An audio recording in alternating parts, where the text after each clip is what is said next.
Hi everyone, Bitupan here. Welcome to Mindful Talks, where you find people from various fields like health and wellness, spirituality, and personal development talking about their knowledge and their experiences.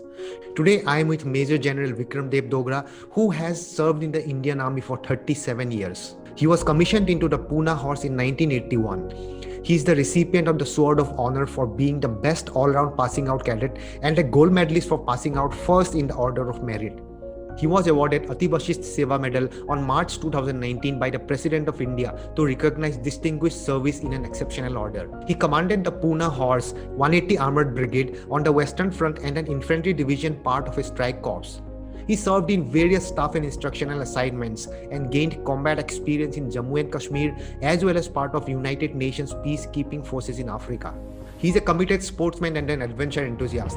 He participated in a number of cycling events and cycled from Leh to Chandigarh over 5 of the highest mountain passes ranging from 13,000 to 17,000 feet, as well as in the northeast of India from Sela Pass at the Chinese border. In 2018, he did Ironman triathlon in Austria and completed in 14 hours and 21 minutes. He became the first serving army officer and the only general in the world to do so. For those of you who do not know what an Ironman triathlon is, it comprises of 3 loops: swimming, cycling, and running. Swimming is for 3.8 kilometers, cycling for 184 kilometers, and running for 42.2 kilometers. He did Ironman at the age of 58. Yes, 58. In 2019 July, he once again participated in Ironman competition, this time at Germany, and broke his own record by 41 minutes. What an inspiration he is. He's going to share some amazing fitness tips with you all today, and you are going to get inspired and motivated by him. I feel honored to have him on my show. I'm excited to talk to him. Let's get started. Sir, thank you so much for joining. Welcome to Mindful Talks. How are you, sir? Thanks a lot for having me over. It's indeed a pleasure to be here. I'm good today. How are you feeling? I'm doing great, sir. Thank you so much. Sir, we'll talk a lot about the Ironman and about your fitness schedule and all. But I have actually spoken to one more guest of mine who had participated in Ironman. And what I have understood is that it is a very, very tough event. And sir, somebody who is enthusiastic about fitness is one thing. You are very much concerned about your fitness, you are enthusiast. But what motivated you to participate in such a difficult event, and that too at an age of 58? What was the motivation behind it, sir?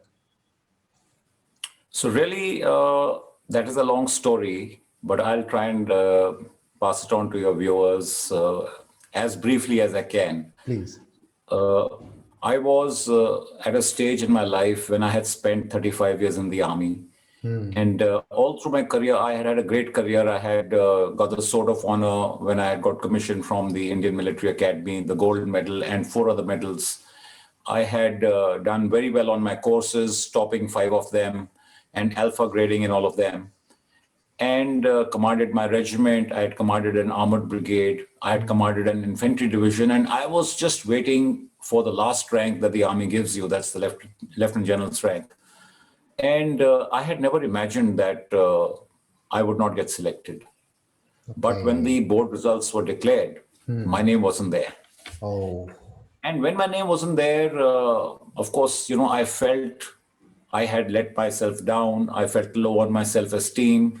I felt low on my confidence. Although I found out that it was not there due to some kind of politics which was there within the service. But nevertheless, I blamed myself. And I felt Oh. myself going into a shell, into a hibernating kind of a state. And 4 or 5 months into this kind of a feeling, I felt that I needed to do something to get out of it. And that's when I started looking around and I found this challenge called the Ironman. And when I looked Hmm. at the distances, they were so grueling that I decided, I said, if I can do this, I can prove to myself that I still can achieve whatever I set my sights to. And that is how the Nice. idea of the Ironman actually came into my mind. Although I Hmm. had always been into fitness, but I had never thought of the Ironman earlier. Hmm. Nice. And what was your? I want to know about the diet. I think diet is one of the most important thing. And what I understand is that obviously during the Ironman event, when while you are inside the event, your diet, you cannot eat anything. You cannot eat anything, right? You have to be on some supplements. But what was your diet during your training time that you had been doing, what diet you used to take? Yeah, you're right when you say the diet during training is different from the diet on race day. Now, the diet during training must cater for the kind of training that you're doing. When I talk of kind of training, I basically imply how much of calories you're consuming, and that will depend upon how much you're training each day. Yeah. Therefore, it will vary from person to person. It'll also vary from time to time because there would be times when you just start your training, your calorie consumption may be not that high. And as you get better and progress and do more and more of vigorous training, and the duration of your training goes on, you need to keep enhancing the amount of calorie intake. Now, all this doesn't come normally.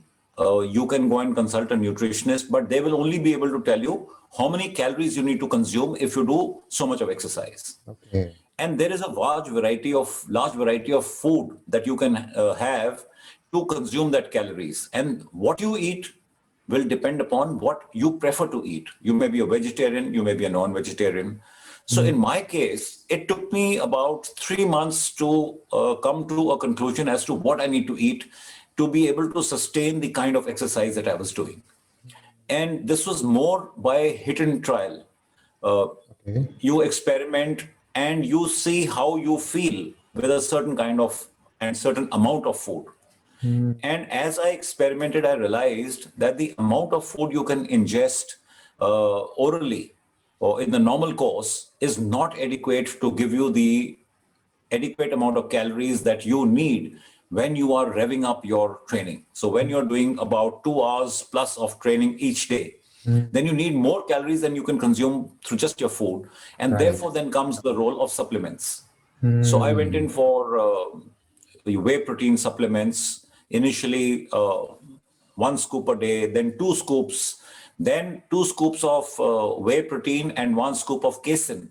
Because Okay. casein is a slow release protein, which I know that. is good to have at night when you sleep, so that at night when the food that you've eaten digests and your muscles are asking for food, your body is asking for food. If that food is not there, then your muscles get eaten. So you need the slow release which happens. So I was doing a combination of all this, and it took me, like I said, about 3 months, and that's when I realized that now I have come to the exact proportions of what keeps me going. Because if you eat less, you start losing weight. If you eat too much, you will be bloated and you will also probably gain weight, which is not what you're looking at, because you want to Right. start peaking as you get closer to Right. the event. So what I understand is that there is no such Ironman diet. So it depends on your body, what suits your body, and it also depends on trial and error, right? So, what suits your body is in terms of your palate, your taste, and what you Right. can digest. So, there may be somebody who's a rice eater, somebody who's a wheat eater, so chapati or rice or whatever. But the number of calories to be consumed needs to be calculated based on how much you are expending. Finally, Right. that's the call. I see. Also, it's very important to do a protein count. Your body requires between 1.2 to 1.7 grams Grams of of protein. protein per body weight Right. in kgs. Yes. So if you are doing an intense amount of activity, then 1.7 into your body weight is the amount of protein you must consume every day. Otherwise, you will not be able to get adequate recovery to your muscles. I see. Yeah. And what I heard is that there are also women who participate in Ironman, and it's the same event that women participate, True. right? What I want to know is that, sir, how is it fair that both women and men participate in the same event? No, I'm not trying to say about that, women are not equal to men and all. That is a different thing. But physically, there has to be some limitation in terms of women and men. Women have different cricket teams, women have different volleyball teams, but in Ironman, why it's the same event? Because in the Ironman, it's the same event only when you want to become Ironman. But Okay. if you are competing in the Ironman as a professional, then there is a different category for women and a different category for men. While the All distances remain the right. same, the distances remain the same, but the prize money for the first three for men is separate, and the prize money for the women first three is separate. So you're not competing men with women. Got it. For all the other age categories, it's just to complete the event within 17 hours. And Right. therefore, in fact, I must share this with you that my inspiration to do the Ironman also was a woman. Apart from the reason I gave you, when I decided to do the Ironman, I saw this video of this woman who's called the Iron Nun, and she is a She was an old practicing lady? nun in the United States. Sorry. Was she an old lady?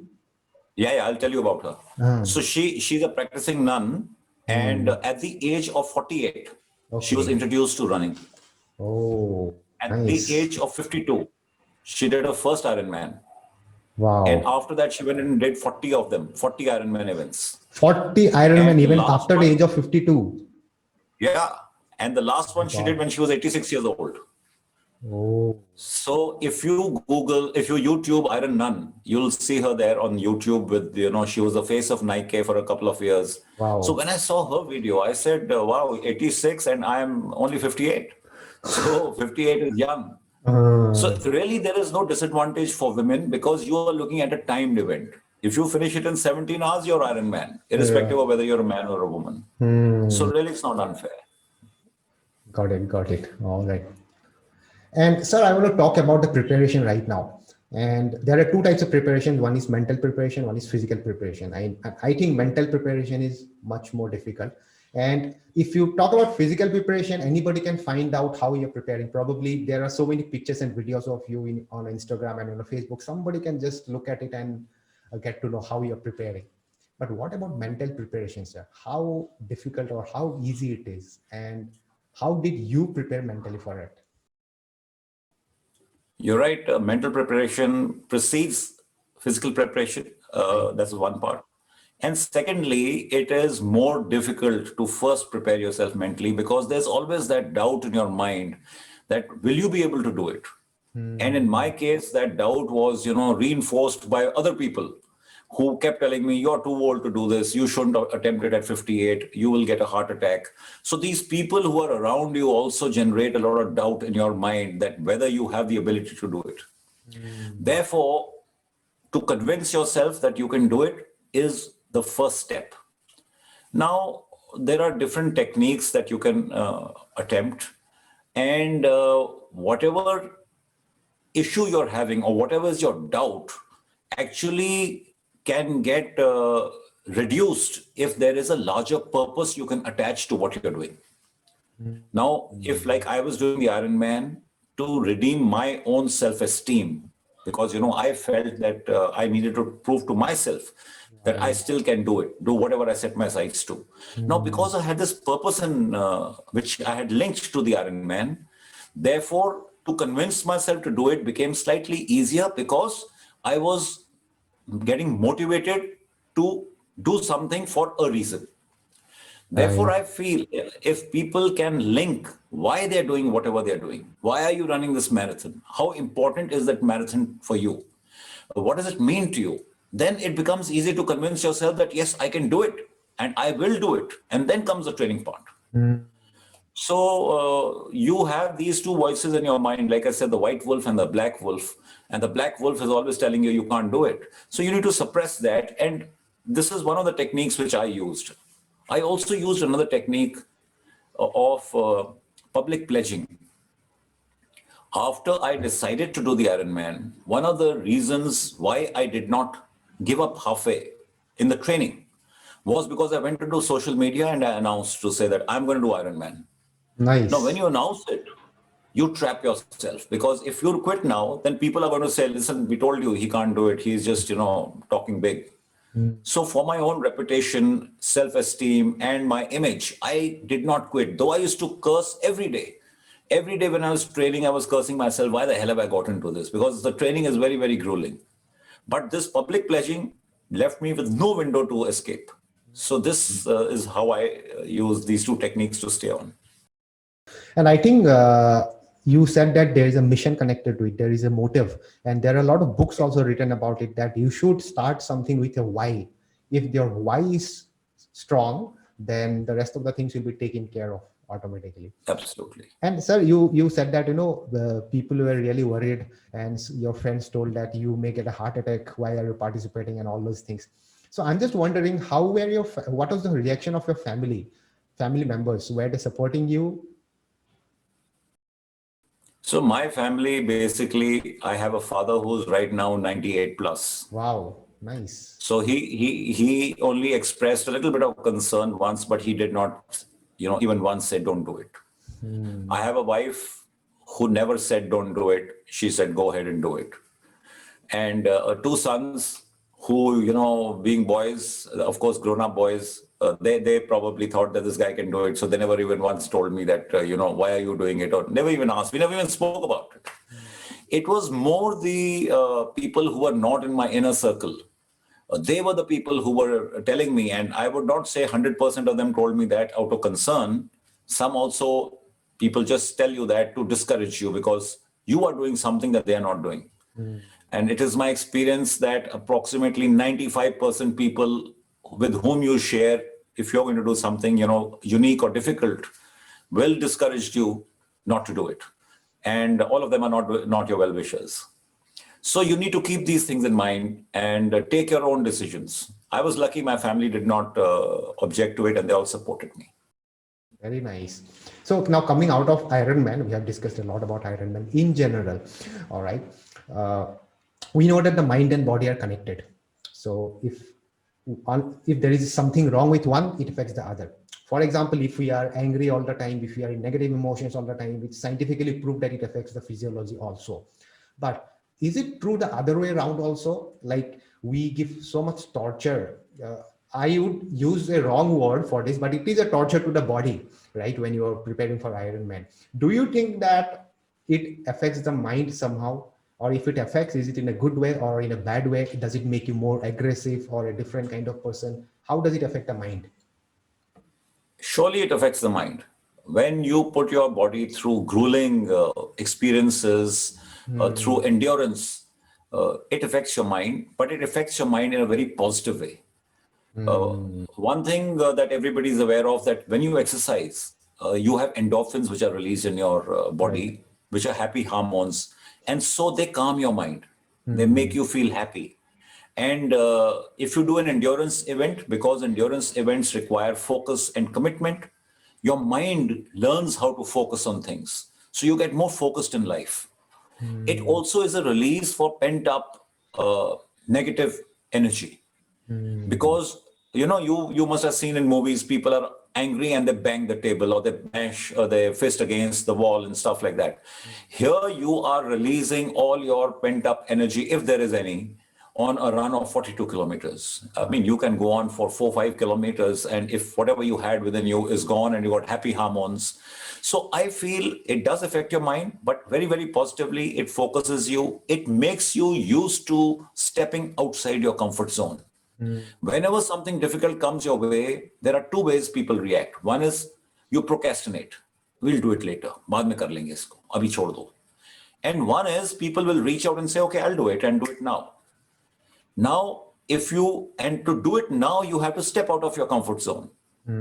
So this gives you the habit of stepping out of your comfort zone. Brings about focus in your life. It makes you feel committed to a cause that you have taken up. Here, the cause is what you want to do. It could be any other cause. So overall, the positive aspects of doing an endurance event are far, far greater than whatever, impact your body may face physically in terms of wear and tear. It's very minuscule because everything that wears and tears in your body recovers if you are eating right and if you are conscious of how to recover, how to take care of injuries. So that part is really not of concern, but the mind gain is fantastic. Nice. So how does your normal day look like? Let's say there is no event and you do not have any other office work and it's just a normal day for you. So what does your diet look like and what does your fitness schedule look like on a normal day? On a normal day when there is no event in sight, like it is in during this COVID times, there is no event which is right now open. I am very particular that I must use this time for self-development, physically and mentally. So what I do is I get up in the morning and I work out for about 2 hours. I do it at home. I don't go to a gym. because firstly, I never went to a gym. I never was a member of a gym because I believe that you waste time when you go to a gym because you need to get ready first and go to the gym, the travel time. Then you have to wait for those specific machines that you're looking for. And you can do whatever you want to do in the gym, you can do it at home if you are, analyzing the way your body needs to be worked out. So I work out at home. That saves on a lot of time.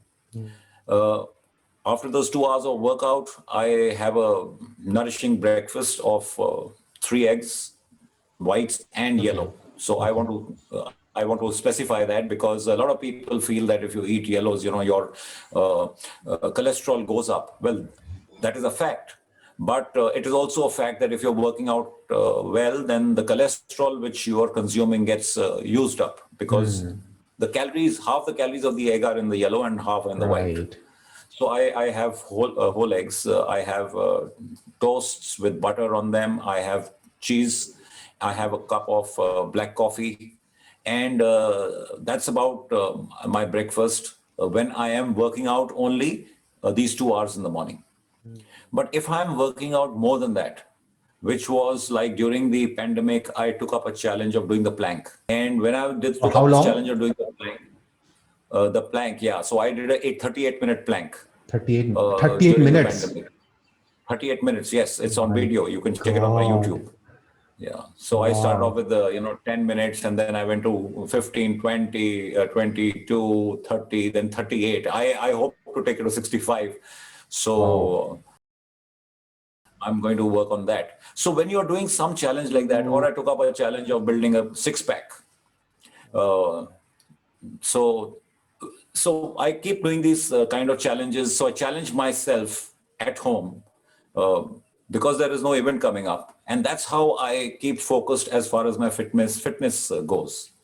Now you need to keep your mind also active. So I'm writing a book. I do a lot of reading. I take a Wow. lot of talks. Yeah, and I have. So that's how my typical day goes in this pandemic time. Of course, when there's no pandemic, then you go out and run, and you also go and play games. I have started now playing badminton, which I play for about 2 hours in the evening because now Hmm. it's allowed. Earlier in between, it had stopped. So that Nice. sums up my day. And I watch television. I watch a lot of television. I like reality shows. So, So but I about the make sure that book. the diet I consume, I make sure the diet part, apart from the breakfast which I told you, I make sure that I consume adequate amount of protein, carbohydrates. So overall calories are adequate and vitamins. And Right. if you can't get adequate vitamins through your food for whatever reason, then you have these very safe vitamin supplements, multivitamin tablets, CalMag, Zincovit, because it's very good for recovery. Also, it's advised during COVID times. A lot of people have started having zinc, but I was having it anyway due to it gives you a faster recovery to your muscles. So that's what I do. Nice. Now, I was saying that you said you are writing a book. So I actually have a Yeah. book club on Facebook, which has around 22,000 authors and readers. Probably Okay. once your book is ready, we can talk about your book also and post that in the book club. Of course. And you said that you have taken a challenge of making abs at this age.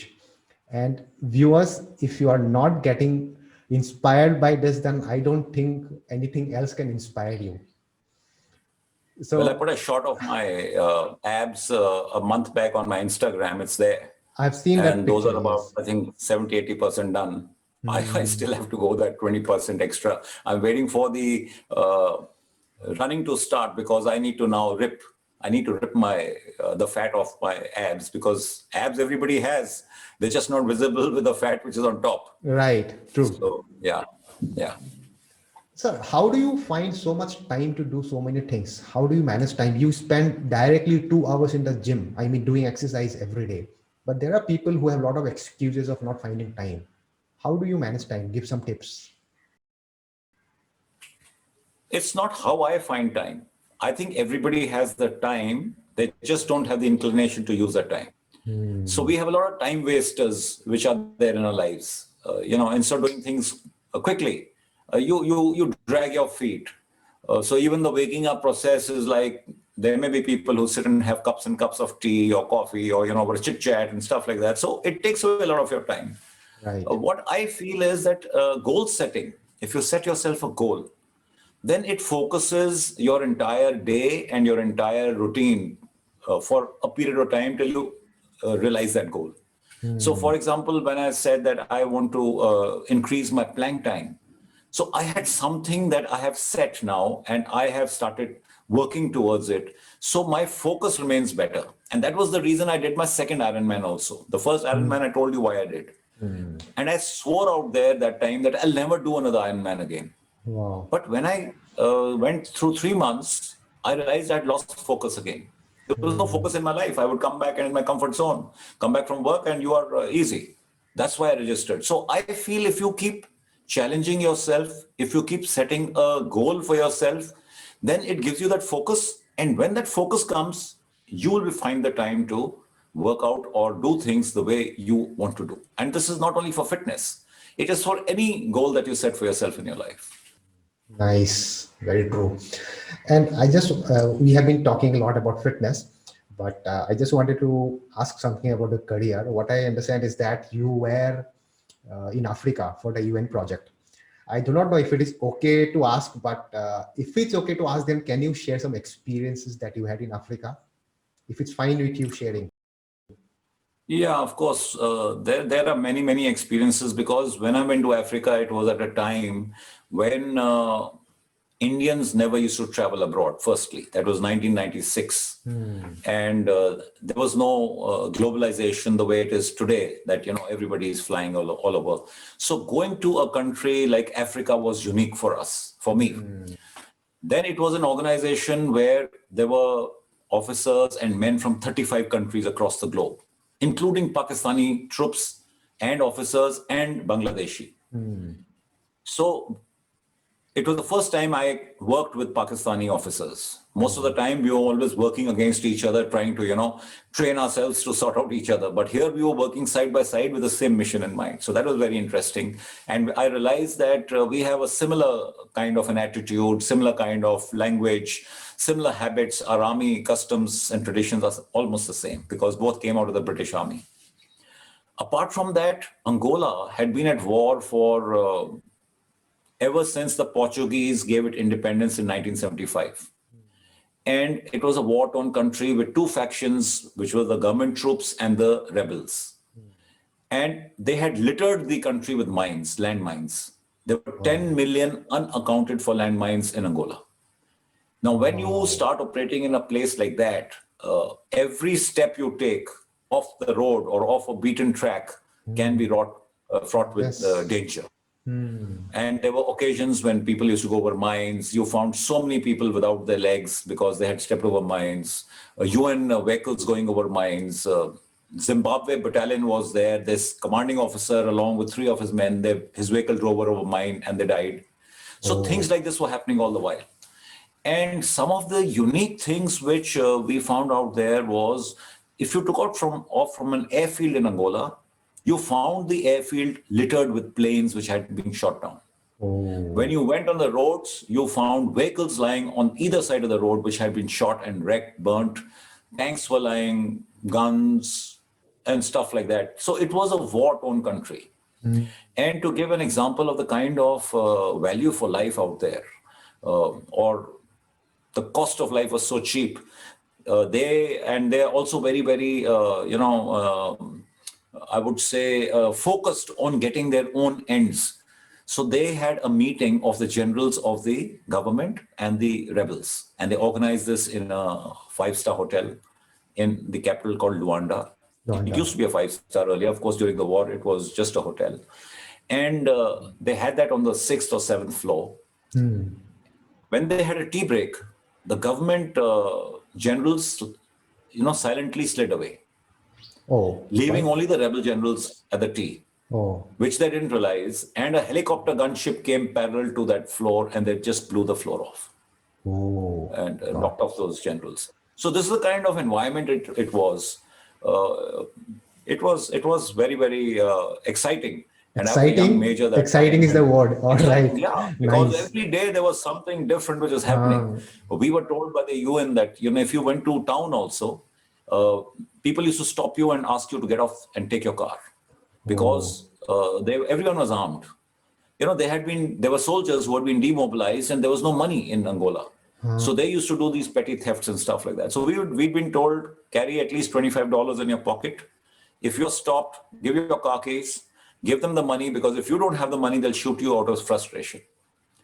So that was the kind of stuff. And of course, there was good stuff also, because there were nice discotheques, and they had a dance called Kizomba, which is now there in India too. But '96 it was only there in Angola, and so it was a great time I had, a very memorable 1.5 years. No, it's a great time listening. I'm glad that I asked this to you. Very actually, it is exciting to hear. I do not know what will be the actual situation there when you be there. Nice, sir. All right, sir. So before I ask my last question, I want to come back to fitness again. There are a lot of people who, let's say, a very average man who goes to office and he has a lot of job responsibilities and family responsibilities. He says he or she says he doesn't have time for all this fitness, so doing gym for 2 hours and joining these events and all. He doesn't have time. What is the minimum that he can do on a daily basis to keep himself fit, both diet wise and physical fitness? Yeah, I would feel the first thing for anybody like that is to understand what are you looking for. If you're looking to be fit, fitness is not that you have to become an endurance athlete who runs marathons. That's not fitness. Fitness is that you look slim, the way you're meant to look, and you are capable of carrying out all activities, which you are meant to do without any problems of having a bulky stomach, or you have a problem in your leg because your weight is too much. That is fitness. Therefore, you don't need to put in too much of effort to achieve fitness, firstly. Secondly, you must understand that fitness is a function of what you eat and how much you expend in terms of exercise. So that means you need to do both. You need to eat right, and you need to do minimum amount of workout to be able to remain fit in the way I have just defined it. And that's not a big deal to do. Right. So what you consume should be equal to what you are expending. If you eat more than what you're consuming, expending, then you will gain weight, and you will keep gaining weight. You can keep going to the gym also, but if you're eating more than you're expending, you will gain weight. And if you have a calorie deficit, that means you eat less than you're consuming, you will start losing weight. So if you want to lose weight, if you're overweight, for the people whom you've spoken of, if they're overweight, then you need to just calculate what is the calories you're consuming. You have these apps available where you feed in everything that you eat in a day, and it'll tell you that you're consuming so many calories a day. Thereafter, you must see how many calories are you expending. A normal human body, which is sedentary, needs about 1,600 to 2,000 calories a day just to do your basic work. And if in addition to that, you're doing something extra, that you're going up a flight of steps repeatedly, or you are walking a couple of kilometers or whatever else, you can add that also, and that is your calorie being expended. And like I said earlier, these two should match. If initially you want to lose weight, then there should be a deficit of how much you eat, over at least about 500 calories less than what you're consuming. And you will find that you will come into some kind of a shape. So really, it's not a big deal, but it's more here that I want to do it. And this is what I want. And I say, you must have discipline. And discipline is equal to self-love. Now, I love myself. I want to lose weight. So I must be disciplined to do what I've just said. Do my calorie stuff and keep a calorie deficit, and then lose weight, and then feel satisfied. Very nice. The power is here. Very nice. Nicely said. Yeah. Sir, the last question. What is there in your bucket list right now? What you're planning to do? Are you participating in any other events, or are you going for any kind of cycling or something? I have an endless bucket list. Now, the problem is that things are keeping on adding into that, but the COVID has not allowed me to tick off things off the bucket list. So if I can put it, I want to do another Ironman as soon as it opens. Wow. So that is one. I want to do a cycling trip around the world, which is a very, very big project, Around which the needs world? not only, sorry, Around the whole world, has people done it? All countries, you yeah, yeah. mean? Yeah, I'm looking at doing about 22,000 kilometers over 5 continents, Wow. which needs something like about 10 months to a year to do. Hmm. It also needs a lot of money to do it, permissions, visas. So, Right. like I said, it's a big project, but it's there on my bucket list. I want to do that. Wow. I told you I want to do a 65-minute plank because that's the army record so far. Uh, I'm in 38. I told you I want my six pack to look the way they should look, as you see them in. So I have a long bucket list. It doesn't seem to be ending. I want to do the Comrades in South Africa, which is that uh, 90-kilometer run. I know, yeah. Yeah, yeah. So, So all that is there on my bucket list. I'm sure, sir, you are gonna fulfill all these bucket lists and very interesting ones, actually. And they are difficult, I hope so. but such an amazing bucket list you have, sir. Great. Actually, none of them is difficult. And I don't say doing the Ironman is difficult at all. Like you said yourself, that if you put in the effort to train, anybody can do it. You just need Hmm. to train. Right. The difficult part is to convince yourself, I want to do it, and then Hmm. find the time and energy to sustain that training. Now, that is where the problem comes because most people who get this idea of doing the Ironman are in jobs where they need to commit a lot of their resources in terms of time and energy. And therefore, to find time to do this really means that you have to manage your time very well, which very few people can manage to do.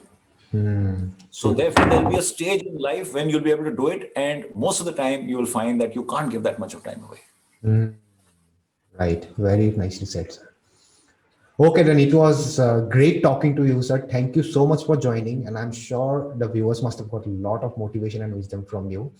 And I really thank you for joining and sharing your knowledge, sir. Thank you so much. Thank you. It was a pleasure being here, and wish you all the best. Your viewers all the Thank you, best. sir. Good luck. All right. Godspeed. Thank you, sir. Namaste.